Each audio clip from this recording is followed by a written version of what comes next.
Samsung isn't just making changes to the Fold. It looks like they're trying something new behind the scenes. New folding books that look like books are being made, but this one won't be like the others. It's shorter, bigger, and, to be honest, a little strange. The Samsung Galaxy Z Fold 8 is not going to be the same with this new wide form.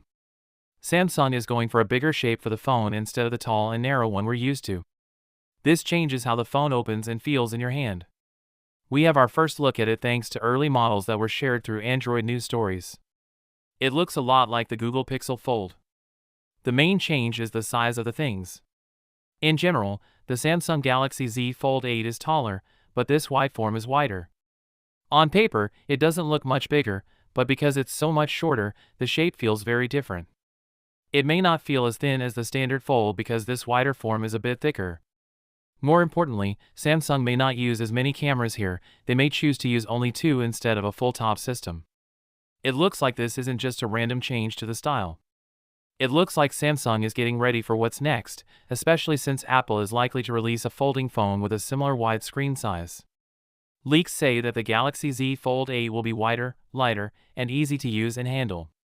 In a very interesting twist, Samsung is said to be working on not one but 2 high-end book-style folding phones, one to replace the Galaxy Z Fold directly and another, wider model to go up against Apple's first foldable.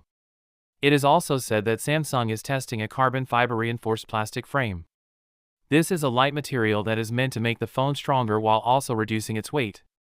In the inside, both types will likely have the Snapdragon 8 Elite Generation 5 chip from Qualcomm, along with a 5000 mAh battery and an amazing 200 megapixel main camera.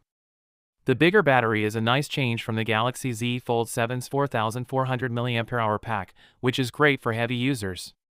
There will definitely be Qualcomm's top-of-the-line chip, and the 200 megapixel camera will still be the best in the folding camera world. We don't think Samsung will switch to silicon carbide batteries just yet, but they could come up with something crazy. When will it come out? The Galaxy Z Fold 8 is said to come out in July, if Samsung sticks to its usual plan. The bigger version might come out at the same time, or it might take a little longer.